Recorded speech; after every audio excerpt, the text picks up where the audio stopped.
எல்லாம் முடிச்சு மதிய போச்சு. நல்லா இருக்கா? சூப்பர். உனக்குன்னே தைக்கிறாங்க பிளவுஸ் அப்படின்னு பக்கத்து வீட்டுக்காரங்கெல்லாம் பாராட்டி கல்யாணத்துக்கு புறத்து நிற்குது. ஒயிட்டு சேலை, பட்டு சேலை, மெரூன் கலர் பார்டர். எப்படி இருக்கு? உனக்கு அது ரொம்ப பிடிக்குமான்னு கேட்காதீங்க. ஒரு உதாரணம், முக்கியமான சீன், அதனால தான் அதை சொல்றேன். கிளம்பி ரெடியா இருக்கு. அப்ப வெளியில விளையாட போன ஒரு மகன் அடிபட்டு ரத்த காயத்தோட ஒடியாடுறான். ஒடியாடுறப்ப ஒரு தாய் என்ன செய்வா? ஒரு சில பேர் எங்க ஐயோ எங்கடா போய் விழுந்த, இந்த பழைய துணியை இந்த நேரம் காணாம, பழைய துணிய, இந்த பழைய துணியை ஐயோன்னு போட்டு பழைய மூட்டையெல்லாம் பெரட்டி துணியை தேடி அப்புறம் துடைக்கிறது ஒரு தாய். இது ஒரு வகையான தாய்.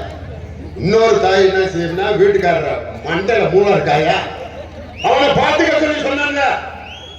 உன் பிள்ளை ஒன்னே மாதிரியே இருக்கான், எங்க அடிவிட்டு வாங்கிட்டு வந்திருக்கான், போய் தொடையா. இது இன்னொரு வகை. மூணாவது வகை ஒரு தாய் இருக்கு. ராசா அப்படின்ட்டு அந்த பட்டு புடவையில் அந்த குழந்தைய அள்ளி அணைச்சு அந்த ரத்தத்தை தொடப்பாவார். அவதாய உண்மையான பாசமுள்ள தாய்.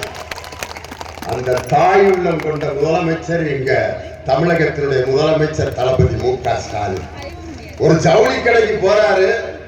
ஜவுளி கடையில துணி எடுத்து வைக்கிற பொம்பளை பிள்ளையெல்லாம் படித்து எடுக்குங்க. அந்த துணி எடுக்க போற பொறுப்புங்க.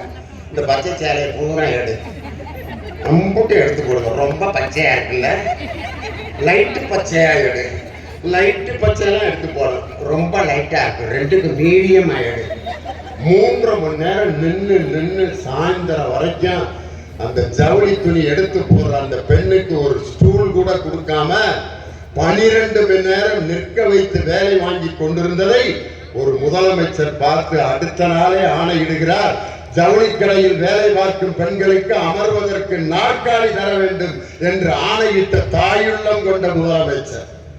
எங்க அமைப்பு செயலாளர் கூட சொன்னார், தலைவர் அப்பான்னு கூப்பிடுறாங்க. அம்மான்னு எப்ப கூப்பிடுவான்? அம்மாங்கிற வார்த்தை எப்ப பயன்படுத்துவான்? உடம்புல வலி வர்றப்ப. ஆபரேஷன் பண்ணி ஒருத்தன் ஆஸ்பத்திரியில படுக்க வச்சிருக்காங்க. ஐயோ அம்மா அம்மா அம்மான்னு கத்துவான்.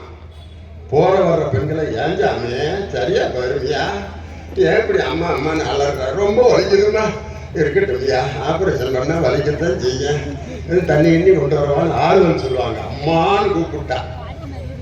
எவனாவது எவ்வளவு பாசம் இருந்தாலும் தன்னுடைய மனைவி பேர சொல்லி வரைக்கும் கூப்பிட்டுருக்காங்க. வலி வர்றப்ப ஏ லட்சுமி லட்சுமி. நர்சம்மா வந்து வெறுத்துக்குரிய ராஸ்கர். ஆபரேஷன் பண்ணி அறுத்து போட்டு கிடக்குது, என்னடா லட்சுமி? அந்த நர்சு பேர் லட்சுமி. என்ன கூப்பிட்டாங்க அப்படின்னு சண்டை. அம்மான்னு கூப்பிட்டா எல்லா பெண்களும் வந்து ஆறுதல் சொல்லுவாங்க. வலி வரும்போது சொல்லப்படுகின்ற வார்த்தை அம்மா. அப்பாங்கிற வார்த்தை எப்ப சொல்லுவோம் தெரியுமா? வலியெல்லாம் தீர்ந்து மனசு மகிழ்ச்சியா இருக்கிறப்ப அப்பா அப்படின்னு இருக்கா இல்லையா?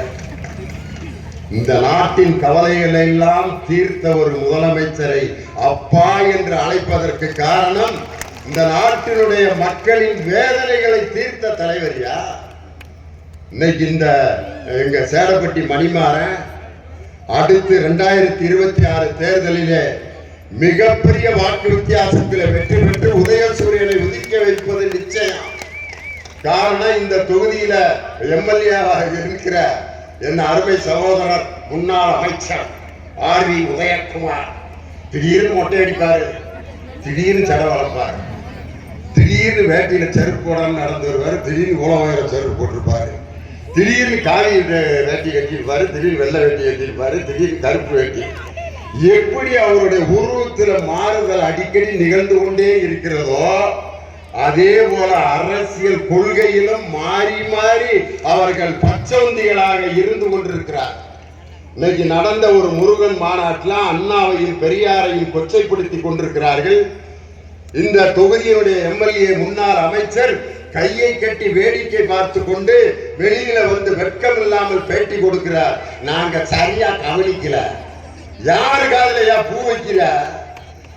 இந்நேரம் அந்த இடத்தில் ஒரு கருப்பு சிவப்பு துண்டு போட்ட ஒரு திமுக காரர் மட்டும் அந்த இடத்தில் இருந்திருந்தார் அந்த இடத்தின் மேடையே சூறையாடி கிழிச்சிட்டு வந்திருப்பாயா. இதுக்கு பேரு தான் மானம், ரோசம், தன்மானம், சூடு, சொரணை. இது எதுவுமே இல்லாத ஒரு கட்சி எதுன்னா அதான் அதிமுக. இன்னைக்கு அண்ணன் எடப்பாடி பழனிசாமி கண்ட தெய்வமாய் காட்சிகளிப்பது பழனியிலே கல்லியுகன் கல்லியுகன் உட்காந்துருந்தவங்க எப்பயா முடிக்க போறேன் இந்த ஒரு வரியவே 20 தடவை பாருனாங்க அப்படின்னு கூட்டம் கலைஞ்சிக்கிட்டே இருக்கு. அப்புறம் பார்த்தான் கூட்டத்தை எப்படா உட்கார வைக்கலான்ட்டு மதுரை அரசாளும் மீனாட்சினா மதுரைக்காரன் பூரா செட்டில் ஆயிட்டான். எங்கள் ஊரை பற்றி பாடிய அண்ணன் அவர்களுக்கு ரூபாய் 500 அன்பளிப்பாக அளிக்கிறோம் அப்படின்னு ஒரு சால்வை போட்டு 500 ரூபாய். எது மதுரை பற்றி பாடினது. ஆஹா, ஊரை பத்தி பாடினா அந்தந்த ஊருக்காரே நமக்கு ரூபா கொடுக்காம போல இருக்குன்ட்டு சேலங்கட்டி மாம்பழமே திண்டுக்கல் பல அப்பளமே சேலத்துக்காரன் திண்டுக்கல்காரன் ஆளுக்கு 1000 ரூபாய் கொடுத்தேன். தஞ்சாவூர் மண்ணை எடுத்து தாமிரபரணி தண்ணீர் தஞ்சாவூரை பற்றி பாடிய அண்ணன் அவர்களுக்கு 5000 ரூபாய் அன்பளிப்பாக அளிக்கிறோம். ஒவ்வொரு ஊரா பாடி வசூல் ஆகிக்கிட்டு இருக்கு. கூட்டத்துக்குள்ள ஒரு பாம்பேக்காரன் உட்கார்ந்துட்டு இருக்கேன். அவன் அவங்க ஊரை பத்தி பாடணும்ட்டு பாகவதரை கூப்பிட்டு பாம்பே பாம்பே பாம்பே பாகவதற்கு பாம்பேன்னு அவன் எங்கே பாட்டுக்கு போவான் யோசித்தேன்.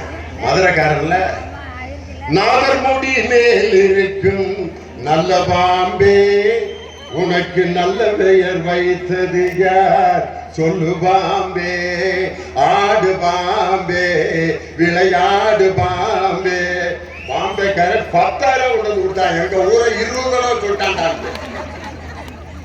உலகத்துக்கே நாகரிகத்தை கற்றுக் கொடுத்த வைகை நாகரிகம் இந்த கீழடி அகலாய்வில் கண்டுபிடிக்கப்பட்டு சிந்து சமவெளி நாகரிகத்திற்கு முன்பே நாகரிகத்தோடு வாழ்ந்த மக்கள் எங்கள் வைகை நதிக்கரையில் வாழ்ந்திருக்கிறார்கள். அமெரிக்காவில் புளோரிடா மாநிலத்தில் இருக்கக்கூடிய அறிவியல் ஆய்வகம் மெய்ப்பிச்சு 5000 ஆண்டுகளுக்கு முன்பே இரும்பை பயன்படுத்தி இருக்கிறோம். 5000 ஆண்டுகளுக்கு முன்பே மிகப்பெரிய கட்டிடங்களை கட்டி இருக்கிறோம். இதுல என்ன பெரிய சிறப்பு தெரியுமா? 3000 ஆண்டுகளுக்கு முன்பே பானைகளில் தமிழ் பிராமி எழுத்துக்கள் எழுதப்பட்டிருக்கிறது என்றால் பானையை யார் யார் பயன்படுத்துவா? ஆம்பளைலா சோறாக்கிருப்பான், ஆக்கினாலும் ஆக்கியிருப்பாங்க. அப்ப இருந்தே இருந்தாலும் அப்பொழுது யார் சோறாக்கி இருந்தாலும் சோறு ஆக்குபவர்கள் எழுதுகின்ற அளவிற்கு சாதாரண பெண்கள் கூட எழுத்தறிவை 3000 ஆண்டுகளுக்கு முன்பே எழுத படிக்க தெரிந்த நாகரிகம் உள்ள இனம் நமது தமிழினம். இந்த கீழடி அகலாயோட அறிக்கைய அமர்நாத் ராமகிருஷ்ணன் என்ற ஒரு அறிவியல் அறிஞர் கொண்டு வந்து சப்மிட் பண்றாரு. அவரை உடனே இடம் மாத்தி தமிழர்களுடைய நாகரிகம் வெளியில தெரியக்கூடாது. இதை கேட்கறதுக்கு எடப்பாடி பழனிசாமிக்கு துப்புள்ள. அவருக்கு தெரிஞ்சது கீழடி அல்ல, காலடி மட்டும்தான் தெரியும். காலடி தெரிஞ்ச எடப்பாடி தமிழகத்தை காப்போம், மக்களை மீட்போம். இது எனக்கு எப்படி காதல விழுகுதுன்னா, சம்பாத்தியத்தை காப்போம், சம்மந்தியை மீட்போம். அதுதான் அவங்க சம்மந்தி சிக்கியிருக்காரு, அவரை மீட்கிறதுக்கு தான் ஐயா புறப்பட்டு வரார். இன்னைக்கு கேட்கிற எடப்பாடி பழனிசாமி சொல்றாரு, எங்கள் தலைவருக்கு காய்ச்சல் வந்துருச்சான்.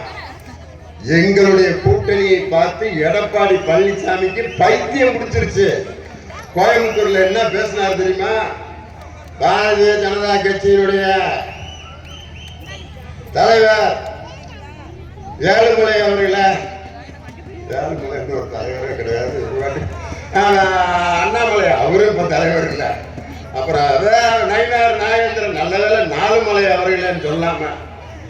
ஏன் இந்த உலகம்னா ஐயாவுக்கு தான் பைத்தியம் பிடிச்சிருச்சு.